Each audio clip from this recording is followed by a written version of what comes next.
Hi there, everyone. Today's lesson is on the spread of communism post-1945. Yesterday, you guys learned about communism as it existed up to the Second World War, not really a hugely popular thing in terms of actual governments. Today, we're going to see how it went from really only controlling the Soviet Union and Mongolia to a hugely widespread political philosophy. In fact,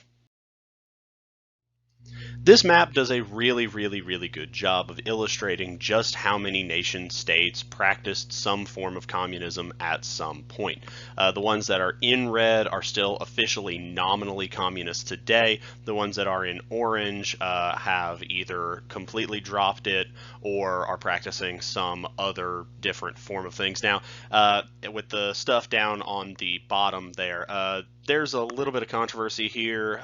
Was Nicaragua communist under the Sandinistas? I would argue yes. Was Salvador Allende of Chile communist? Again, yes. You can see North Korea's orange instead of the classic red that I would assume that it still is.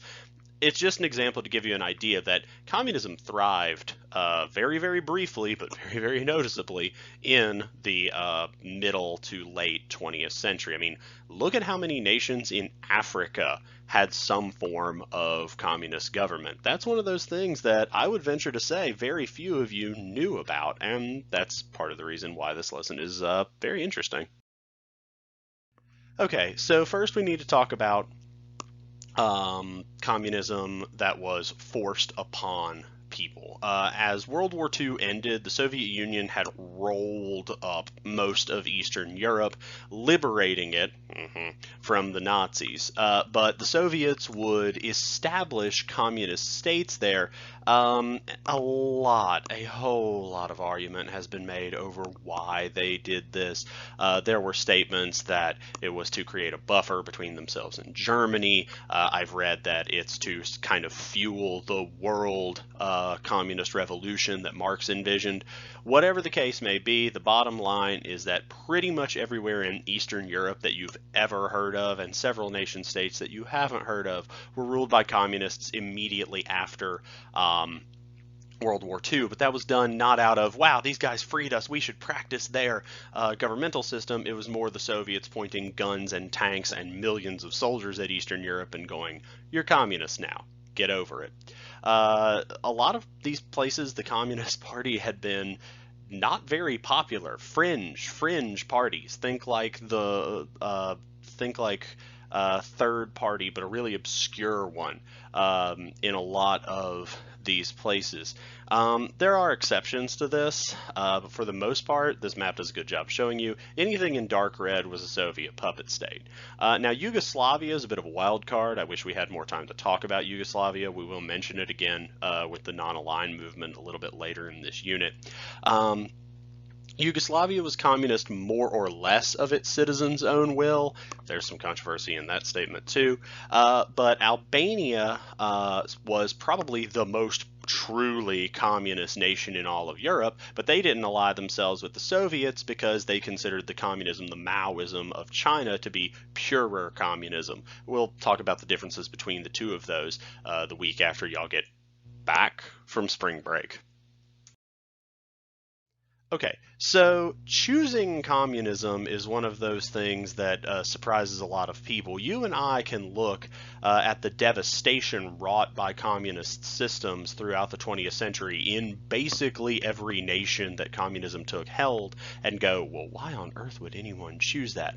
Well, A, we got the benefit of hindsight, and B, the simplest formulation is this, that when you are poor, and unhappy with your government, and there's a lot of wealth disparity, the bottom line is that's when communism starts to look good.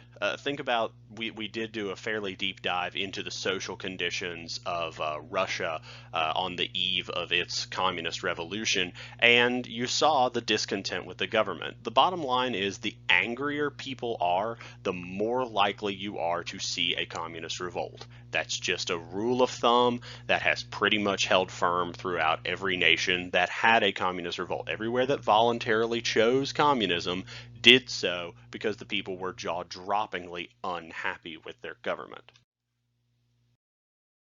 All right. So, probably the most famous nation that chooses communism by and large, again, there are always exceptions. We do not have time to go into the political nuances of early 20th century China. Um, China had experimented with democratic government after booting out the last of the Qing dynasty. I could have included this in the last lesson, but it stuck out like a sore thumb. It fits much better here. The Chinese, with basically no experience in doing democracy, did not streamline it at all, and the nation was chopped up amongst a lot of warlords for most of its existence as a democracy. Now, it was theoretically glued together in the late 20s and 27, but that's the same year that the Chinese Communist Party began its own socialist revolution. And Chinese communists appealed to the peasant class because they promised to kill the landlords and give their stuff to the poor. And nationalist forces were primarily supported by people who didn't like communism. The nationalists got a huge amount of money and weaponry and investment. Some of you may even remember my desktop background of the Flying Tigers. That was a squadron of American planes and pilots fighting for the nationalist Chinese. Yes, against the Japanese, but they probably would have continued doing so against the communists if you had asked them. These two groups really did receive a lot of money and funding from the usual suspects, the U.S. and the Soviet Union, for the nationalists and communists, respectively. And they did go into a truce when Japan invaded because, hey, I hate you, you hate me, but we both hate this guy. And communist forces tended to be better at resisting the Japanese, just as a general rule. In no place was Chinese resistance like hugely effective, but the communists tended to get the better of it. And the war really did gut any faith the average Chinese person had in the nationalist cause. In 1949, the Chinese Communist Party gains huge victories and forced the nationalists to flee to Taiwan, where they still remain today.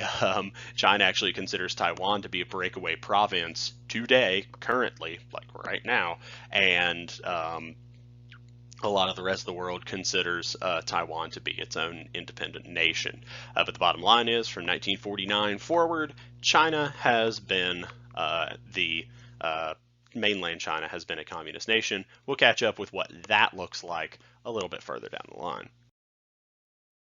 All right, in Southeast Asia, we have another group choosing communism. Vietnam had been a colony of the French for a little under 100 years, and it was conquered by Japan during the Second World War. The Japanese let a few Vietnamese hold power, and after World War II, the Vietnamese were like, well, hey, we like ruling ourselves, let's get rid of the French. The principal architect of Vietnamese independence was Ho Chi Minh, seen here in statue or bust form underneath the flag of modern Vietnam. And he fights a rebellion against the French right after World War II up to 54. Remember, you may not remember, but Ho Chi Minh was even at the Paris Peace Conference at the end of World War I. He'd been agitating for Vietnamese independence by the time he died for somewhere in the ballpark of 60 years.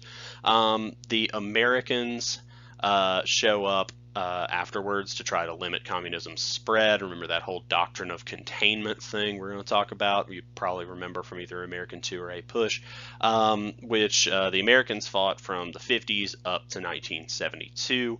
At the end of the day, Vietnam was successfully able to break away from both the French and American resistance. They become a united communist state, which nominally they still are today. As we will see in our lesson on the decline and fall of communism, a lot of communist states have abandoned Marx's vision of a fully government-run economy because, spoiler warning, it doesn't actually work all that well. All right, so the rest of Southeast Asia actually gets a boost from the Vietnam War. in terms of communist revolutions in specifically Laos and Cambodia. Laos becomes a communist nation, and again, kind of like Vietnam, at least nominally remains one today.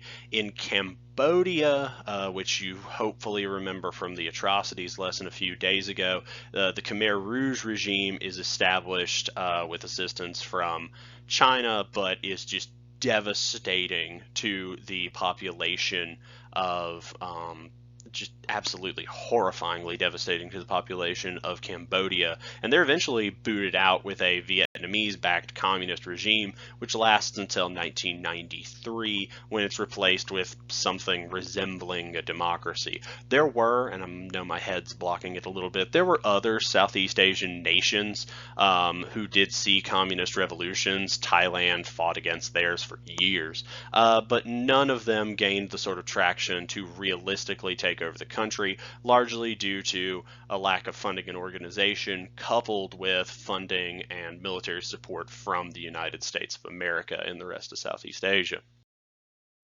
One area that might surprise you had a lot of communist activity in it is actually Central and South America from the 50s through the 80s. Now, there is going to be kind of a general rule of thumb with both Latin America and Sub-Saharan Africa here, that whenever the communist revolutionaries, who were almost always the revolutionaries or the rebels, whenever they rise up, they're pretty much always supported by the Soviets in China, while anti-communist forces were usually supported by the United States. Now, the U.S. did more than once, Guatemala and Chile notably come to mind, overthrow elected governments that were deemed too left-wing for national security. Now, if you're thinking, well, there's some cognitive dissonance that the bulwark of democracy would overthrow a democratically elected government, welcome to the Cold War. The U.S., put a pin in that idea, by the way. We're going to talk about Chile and the overthrow of Salvador Allende in our lesson on Friday. The Sandinista regime that ruled Nicaragua was really the only somewhat long-lived, full-on communist, though they would have called themselves, I think they technically call themselves socialists, regime in mainland Latin America. Note mainland, because we're going to go to the Caribbean in a sec. But the Sandinistas are also probably the least outright violent of the communist groups.